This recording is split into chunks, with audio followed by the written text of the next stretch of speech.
Si has sentido alguna vez el famoso bloqueo lector, esa dificultad para comprender o disfrutar la lectura a pesar de tener la intención de hacerlo y tratas de evitar caer en ello, quédate para decirte cuáles son algunos libros que casi nadie termina y que hasta podrían poner pausa a tu hábito lector. Comenzamos.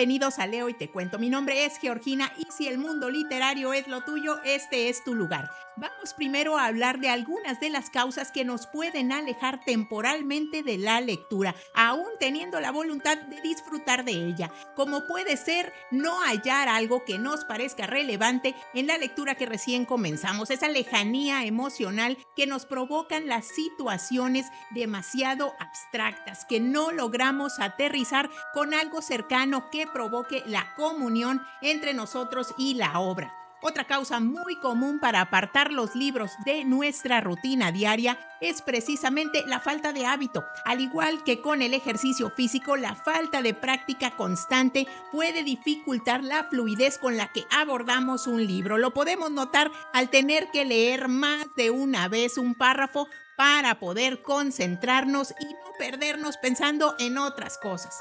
Parece mentira, pero no ejercitar la concentración puede desesperarnos y hasta hacernos pensar que la lectura no es para nosotros. No vamos a ignorar el importante papel que juega nuestra situación emocional. Estar pasando por algún tema que nos robe la tranquilidad hace muy difícil compenetrarse en la lectura. Sin embargo, comenzando con periodos cortos junto a nuestro libro, a veces simplemente hojeándolo, podríamos también descubrir que esos momentos pueden regresarnos algo de la paz perdida. Otro factor que nada ayuda es la presión que nosotros mismos imponemos con el tiempo o el número de libros que queremos terminar en cierto periodo, quitando a veces el disfrute de la experiencia lectora.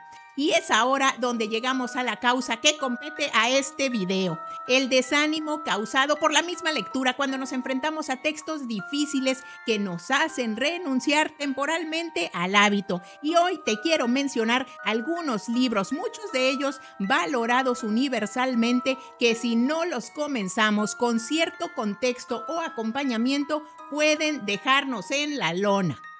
Y comenzamos con un autor que no solo en uno, sino en varios de sus libros nos recibe con un estilo literario complicado, que es justo lo que caracteriza su escritura. Estoy hablando del irlandés James Joyce. Porque en libros como Ulises o en Finnegan's Wake sentimos que no tenemos idea de lo que está pasando. Tomemos, por ejemplo, Finnegan's Wake.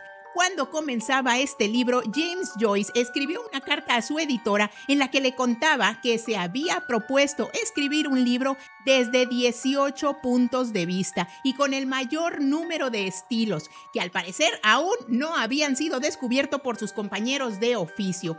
Esta sería la clase de leyenda que bastaría para desquiciar a cualquiera, y siguiendo esa obsesión por la técnica, Joyce decidió llevar la lengua inglesa a límites insospechados en este libro Finnegan's Wake. El título alude al velatorio de Finnegan, un albañil muerto en un accidente. El libro está escrito en una mezcla de idiomas y dialectos tanto orientales como occidentales. Joyce alteró el inglés de manera poética, deliberada, en ocasiones maliciosa. Colocó imágenes y símbolos sagrados en entornos bajos y mundanos. Reinventó oraciones. Por algo dijo su autor que esta obra mantendría ocupados a los académicos más de 100 años. Otro libro del mismo autor que se siente como tratar de resolver un examen de estadística avanzada después de golpearte la cabeza es Ulises, en el que hallaremos la técnica narrativa distintiva de Joyce, la fluidez de conciencia, en la que busca representar los pensamientos y sensaciones del personaje como van surgiendo, de manera desordenada y sin estructura alguna, haciéndonos sentir como perdidos en una densa niebla al no seguir tampoco una línea temporal o lógica. Ulises trata de las aventuras de Leopoldo Bloom y Stephen Dedalus en Dublín, Irlanda, un 16 de junio de 1904. Sí, toda la obra narra un solo día en la vida de estos personajes. Hace alusión en su título a la Odisea de Homero, aunque resulta imposible hallar las similitudes dentro de la trama. Además, Joyce introduce neologismos, giros lingüísticos y juegos de palabras que requieren un esfuerzo extra por parte del lector para entender su significado. Algunas veces las oraciones son ambiguas o fragmentadas, lo que puede resultar desconcertante. Joyce utiliza un vasto conocimiento de la mitología y la religión, lo que hace que sus obras estén llenas de alusiones que pueden ser difíciles de captar sin un conocimiento previo. El lector se ve obligado a tener una comprensión profunda de estos contextos para entender completamente el texto. Lo cual me recuerda el tercer libro que pudiera sumergirnos en el desazón lector. Me refiero a los versos satánicos de Salman Rushdie. La polémica que envolvió la publicación de esta obra, amenazando la vida del autor y de sus traductores, hacen muy atractivo querer conocerla. Esta novela narra la historia de dos supervivientes a un accidente de un avión secuestrado que se estrella en el Canal de la Mancha. Desde el inicio nos obliga a salir de nuestra área de confort al mostrar un diálogo entre los dos protagonistas mientras van en caída libre al estallar su avión. La complicación principal de esta obra es cómo se entrelaza con historias alusivas a la mitología del Islam, que de no conocerlas nos parecerá demasiado abstracto todo lo que se cuenta. Aún así, es evidente descubrir al leerla la razón del enojo musulmán, ya que abiertamente duda el autor que las enseñanzas de su profeta hayan sido dictadas por el ángel Gabriel, sin la intervención subjetiva de su líder espiritual en ellas, sin mencionar el papel casquivano que da a una de las esposas de dicho profeta. Fácil perderse en esta obra sin conocer el marco religioso tanto del Islam como del hinduismo. Otro libro para abordar con mucha precaución es El ruido y la furia de William Faulkner, que narra la decadencia de la familia Compson, antiguos aristócratas sureños a principios del siglo XX, pero no todo es tan sencillo. Resulta que en este libro el orden de los eventos no está claro al inicio de la novela, ya que el autor lo escribió pensando en su propio arte, no en las exigencias editoriales.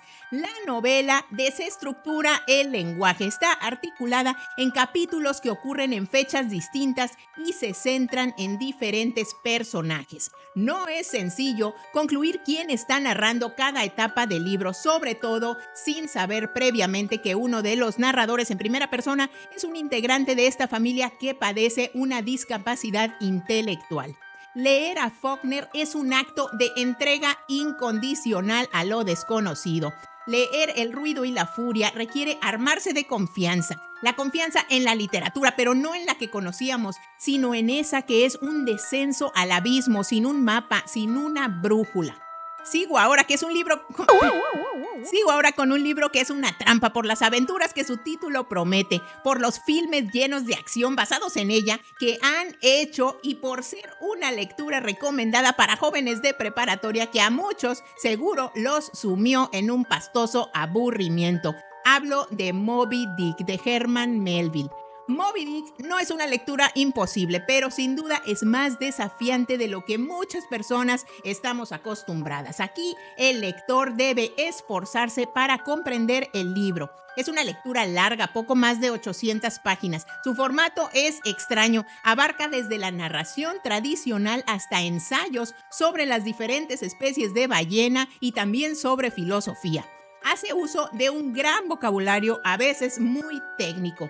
Melville se inspira en muchos clásicos de la civilización occidental. Si no has leído la Biblia, Shakespeare o Platón, sus ideas te resultarán incomprensibles. Moby Dick no es solo una historia sobre la caza de ballenas. El trasfondo de la historia es la caza de ballenas. ¿Por qué cazaban ballenas? Necesitaban su aceite para las lámparas y para cocinar. Pero esta es una historia sobre la energía y sobre hasta dónde estamos dispuestos a llegar a proporcionar esa energía a la sociedad. Esto podría decepcionar a algunos lectores. Moby Dick es un libro denso, hay que meditarlo y pensarlo. Su significado y sus temas no se explican por sí solos. Trata, además de experiencias de vida con las que muchos de nosotros no podemos identificarnos. La mayoría de los lectores no comprendemos el terror del océano, el duro trabajo que implica estar ahí y la amarga soledad de estar lejos de los seres queridos durante tanto tiempo. Es importante mencionar que aunque estos libros pueden representar todo un reto y muchos podemos quedar bloqueados en el intento, cuando terminamos alguno de ellos nos acercamos a esa sensación de logro de los alpinistas al conquistar una cima. No somos ya la misma persona después de terminar, aún sin comprenderlas del todo, estas obras maestras universales. Gracias por llegar hasta aquí. Escribe en los comentarios si te gustaría la parte 2 de los libros que nos pueden causar un bloqueo lector y no olvides suscribirte para más contenido literario. Bye bye.